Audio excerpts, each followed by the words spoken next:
A magnet with its north pole facing towards the coil is moved close to it. Predict the direction of induced current.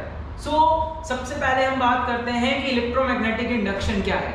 Electromagnetic induction को समझने के लिए आपको जैसे पढ़ा ही होगा आपने मैग्नेटिक फ्लक्स के बारे में कि number of magnetic field lines passing through unit area normally, किसी भी यूनिट एरिया से नॉर्मली जितने number of magnetic field lines pass होती हैं वो कहलाता है, वो कॉन्स्टिट्यूट करता है मैग्नेटिक फ्लक्स। ठीक है, और ये चीज माइकल फैराडे ने ऑब्जर्व की थी कि अगर किसी भी कॉइल के थ्रू लिंक मैग्नेटिक फ्लक्स को अगर चेंज किया जाए तो changing magnetic flux energy conservation के लिए क्या करती है, एक ईएमएफ को इंड्यूस करवाती है, इलेक्ट्रोमोटिव फोर्स को इंड्यूस करवाती है उस सर्किट में, और इसी फिनोमेना को कहा गया है phenomena of electromagnetic induction. That means whenever there is change in magnetic flux linked with a coil an EMF is induced in the coil and the direction of induced current in the coil according to Lenz's law is such that it always opposes the source due to which it opposed।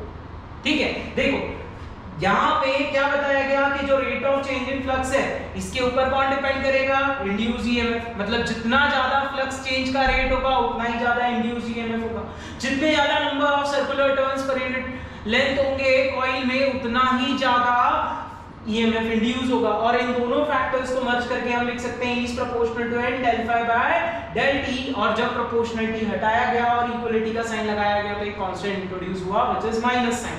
So E equal to minus n del phi by dt, और ये negative sign यही बताता है कि induced current की direction coil में हमेशा ऐसी होगी कि वो जिस सोर्स के कारण डेवलप हुआ है उसी सोर्स का क्या करेगा, अपोज करेगा। तो यहाँ पे इस क्वेश्चन में हम एक चीज और देख सकते हैं कि यहाँ पे एक सर्कुलर कॉइल है और यहाँ पे एक मैग्नेट है, और मैग्नेट का नॉर्थ पोल, मैग्नेट को हम किधर लेके जा रहे हैं, towards the coil, towards the circular loop.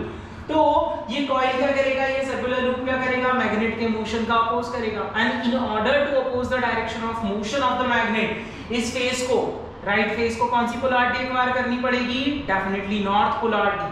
और नॉर्थ पोलैरिटी एक्वायर करना है दैट मींस अगर हम यहां से ऑब्जर्व करेंगे तो करंट की डायरेक्शन, इंड्यूस करंट की डायरेक्शन क्या होगी, by clock face rule, anti clockwise direction. अगले क्वेश्चन की तरफ चलते हैं। तो हमारा अगला क्वेश्चन है कि what is the principle of an electric motor.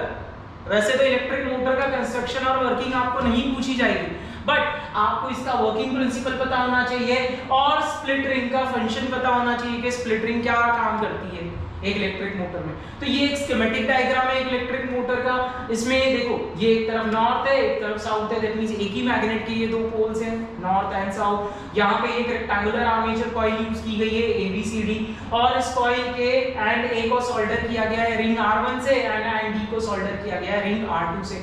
And there are two carbon brushes B1 and B2 which are always fixed, but the position of split ring may change। ठीक है, तो जब हम स्विच ऑन करेंगे current यहाँ से flow करेगा B1 से जाएगा रिंग R1 से जाएगा A to B to C to D से रिंग R2 से B2 एंड देन अगेन लौट जाएगा।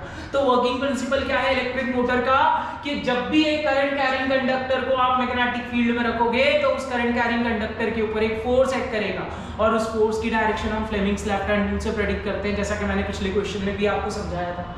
अब तो यहाँ पे सेक्शन AB किधर जा रहा है, इसमें current A to B upward जा रहा है, मैग्नेटिक फील्ड की डायरेक्शन ये है, तो AB सेक्शन पे फोर्स किधर लगेगा, प्लेन के perpendicularly inward, and similarly CD section पे किधर फोर्स लगेगा, प्लेन के परपेंडिकुलरली आउटवर्ड। तो ये जो कॉइल है ये इस तरह से रोटेशन करना स्टार्ट कर देगी।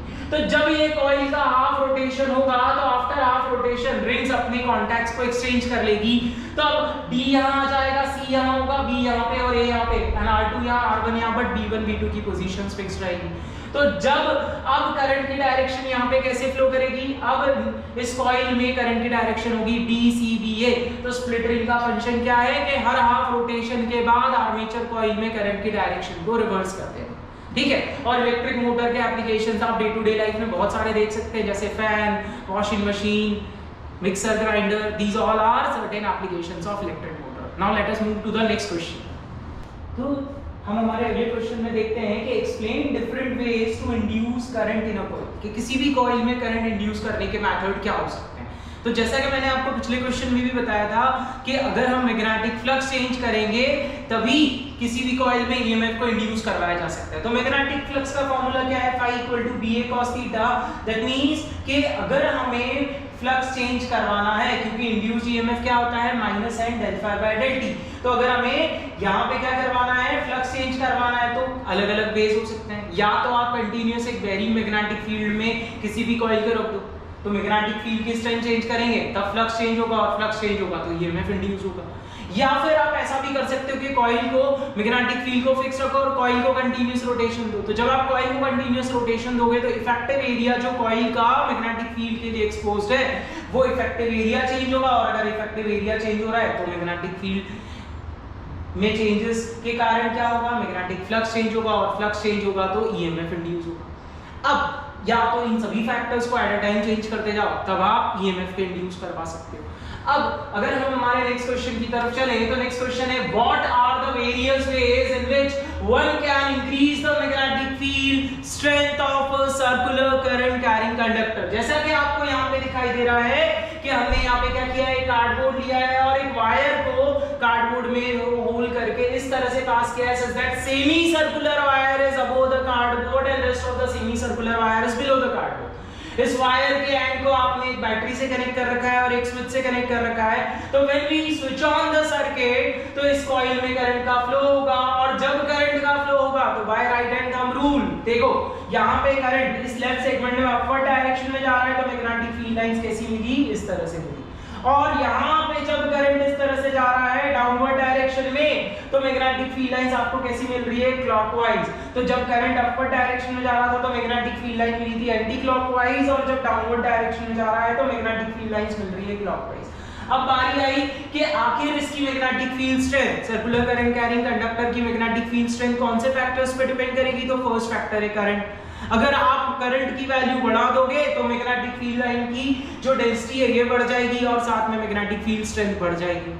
अगर हम इस सर्कुलर करंट कैरिंग कंडक्टर से रेडियली दूर जाएं तो मैग्नेटिक फील्ड स्ट्रेंथ क्या होगी, it will going to decrease. देखो यही चीज इस डायग्राम में भी एक्सप्लेन्ड है कि जैसे जैसे हम रेडियली दूर जा रहे हैं मैग्नेटिक फील्ड लाइन के बीच में जो स्पेसिंग है ये बढ़ता जा रहा है, और अगर मैग्नेटिक फील्ड लाइन की डेंसिटी कम होगी तो मैग्नेटिक फील्ड की स्ट्रेंथ डिक्रीज होगी, घटेगी। तो इसीलिए हम कह सकते हैं कि B is inversely proportional to R। Third factor है नंबर ऑफ सर्कुलर टर्न्स। हालांकि अभी तो यहाँ पे एक ही है, लेकिन अगर आप मोर नंबर ऑफ टर्न्स यूज करोगे तब भी मैग्नेटिक फील्ड स्ट्रेंथ आप सर्कुलर करंट कैरिंग कंडक्टर की बढ़ा सकते हो। तो यही थे कुछ ऐसे important questions magnetic effects of electric current से जो आपको सीबीएसई बोर्ड में अपीयर होने से पहले प्रिपेयर करना है। So all the best for your exams, have a good exam and please prepare well and give your best. Thank you.